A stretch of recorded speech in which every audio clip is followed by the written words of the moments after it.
안녕하세요, 정비딜러 영범입니다. 오늘은 BMW를 대표하는 모델인 M4를 가져왔는데요. M4는 M의 근본이라고 할 수도 있는 차량이라고 생각합니다. 이게 BMW의 M3, M4 거기서 나오는 M이라는 게 뭐예요? 고성능 스포츠카에는 특별한 이름을 붙여주는데요. 벤츠는 AMG, 아우디는 RS, BMW는 M입니다. 각 브랜드별로 우리는 이 정도 퍼포먼스까지 낼 수 있다, 이 정도로 우리 차는 멋지다 표현을 하는 포지션이라고 생각해 주시면 됩니다. 일상주행도 가능하고요, 서핑 용도로도 충분하게 이용을 할 수 있는 멋진 차량이라고 봅니다. M4는 F바디부터 출시한 모델인데요. F바디는 2010년도 전후로 BMW에서 생산된 플랫폼이고요. 그리고 또 흔히 얘기하는 E바디는 F바디의 전 모델입니다. 그리고 G바디는 이제 요즘에 나오고 있는 차량들이 대부분 다 G바디죠. F바디 이후에 나온 신형 모델이다 라고 생각해 주시면 되고요. 알파벳처럼 E, F, G 순서대로 간다고 보시면 됩니다. F바디 이전의 E바디에서는 투도어인 차량은 M3였습니다. 원래 M3가 근본이었었어요. 근데 이제 F바디로 넘어오면서 M3는 4도어, M4가 2도어로 출시를 했습니다. 그리고 이 차량 G바디부터는 ZF 8단 미션까지 들어가게 됐고요. 컴페티션이라는 이름이 붙으면 가륜이라고 생각해 주시면 됩니다. 이런 차는 얼마쯤에요? 여기 보이는 M4는 신차가 1억 2,500 정도 하고요. 그리고 M3는 1억 2천만 원 정도 한다고 보시면 됩니다. 이게 M4 말고 M5, M6 이런 것도 있잖아요. 훨씬 더 빨라지고 좋아지는 거예요? G바디 기준으로 말씀드리면 M2, 3,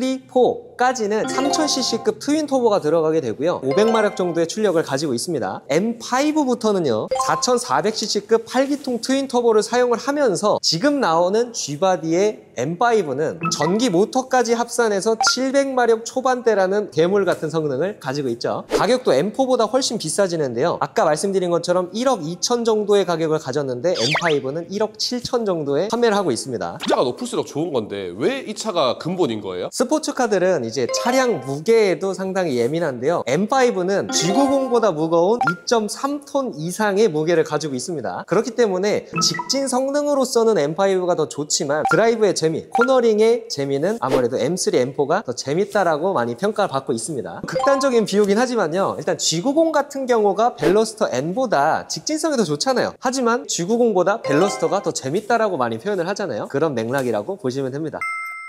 M4를 한번 살펴보면서 말씀을 드려볼게요. 엔진룸을 딱 이렇게 열었을 때 트윈 터보라고 말씀드렸다시피 흡기가 두 가지로 나뉘게 됩니다. 인상적인 스트럿바가 있죠. 스트럿바가 엔진룸을 가로지르면서 딱 잡아준다라는 느낌을 줍니다. 스트럿바는 코너링을 할 때 어느 한쪽으로 더 뒤틀리지 않도록 엔진룸을 잡아주는 바라고 생각하시면 돼요. 이렇게 앞에 범퍼를 봤을 때는요, 냉각이랑 에어로 다이나믹을 위한 이런 에어 덕트 구멍들이 상당히 많습니다. 손도 이렇게 숭덩숭덩 들어갈 정도로 구멍이 상당히 넓어요. 여기 안에 보이는 게 라디에이터랑 에어컨 컨덴서거든요. 이런 부품들을 빠르게 냉각시켜주기 위해서 이렇게 구멍이 크고 많은 겁니다. 그릴 안쪽에 무슨 스펀지가 보이거든요, 스트리폼이. 그쵸? 이게 말이 돼요? 1억이 넘는 차에? BMW 독일제의 기술 집합체이기 때문에 다 이유가 있는 겁니다. 무슨 이유일까요? 제가 설계자는 아니라서 모르겠지만 다 이유가 있는 겁니다. 물론 M4뿐만이 아니라 뉴트리아처럼 생긴 게 4시리즈 G바디부터 디자인이 돼서 나오긴 했는데요. 뉴트리아라는 별명이 생길 정도로 호불호가 엄청 많이 갈렸어요. 처음 나왔을 때는 차를 이렇게 만들었지 생각을 했는데 보다 보니까 엄청나게 예뻐지더라고요. 그리고 특이하게 경량화를 위해서 천장도 이렇게 리얼 카본으로 제작이 되어 있습니다.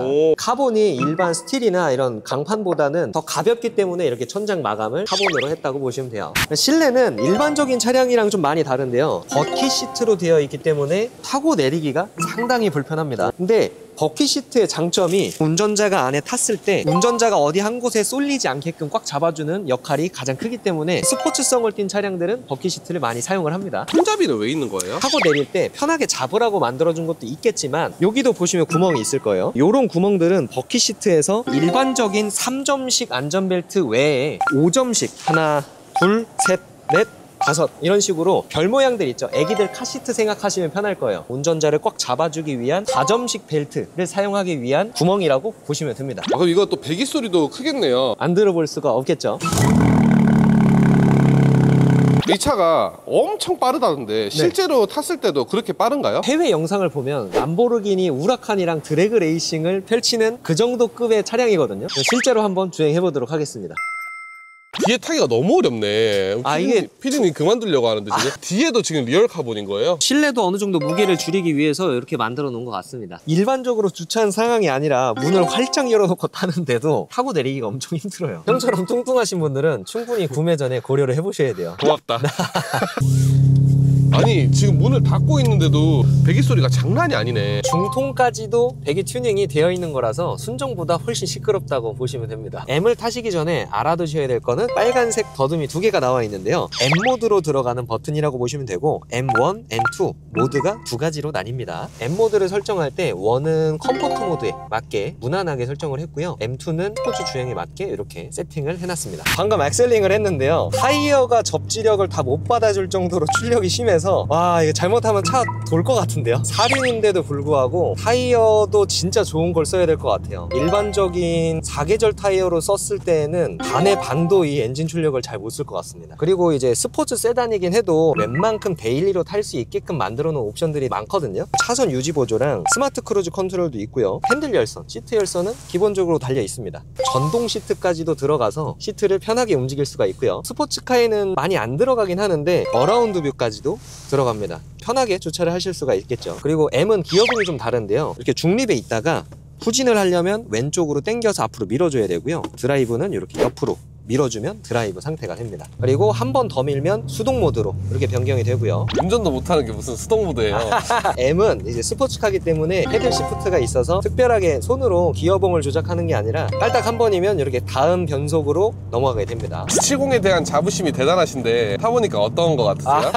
G70보다 더 마음에 드는 차를 드디어 찾은 것 같고요. M4가 제 인생의 목표로 바뀌었고요. 이 M4를 사기 위해서 열심히 좀 노력을 해봐야 될 것 같습니다. 510마력이면 아까 우라칸이랑 뭐 드래그 레이싱을 한다 했잖아요. 그 정도의 출력이 아닌데 어떻게 이 차가 우라칸이랑 드래그 레이싱을 할 수가 있는 거죠? 이 차량은 4륜으로 들어가기도 하고요. 4바퀴 굴림을 하기 때문에 첫 스타트 때 우라칸은 엔진도 뒤에 있고 뒷바퀴 굴림을 하는 RR 방식이라서 뒷바퀴의 접지력이 한 번 잃으면 기우뚱하면서 처음에 출력을 다 못 쓰기 때문에 첫 출발 때는 M4가 조금 더 유리하지 않을까 싶습니다. 물론 환경마다 많이 다른 거지만요. 그럼 벨로스터 N이 우리나라의 대표적인 펑카잖아요. 그 친구도 얼마 전에 리뷰를 했잖아요. 차이점이 있나요? 벨로스터 N도 가격 대비 재밌게 만든 건 맞지만 두 차량은 비교 대상이 아닌 게 벨로스터는 인간계라면 이 M4는 천상계라고 생각합니다. 이거 저도 한번 타볼게요. 제가 웬만하면 우리 영범이가 타는 거 열심히 찍어주기만 하는데 M4는 너무 궁금한 거예요. 요 승차감을 그대로 전달 한번 드려보겠습니다. 빠르네. 일단 차가 엄청나게 딱딱합니다. 서스펜션이 딱딱해야 코너랑 이런 데서 이제 유리하기 때문에 세팅이 되어 있는 것 같고, 원래 보통 스포츠카들을 보면 핸들이 엄청 딱딱한 경우가 많은데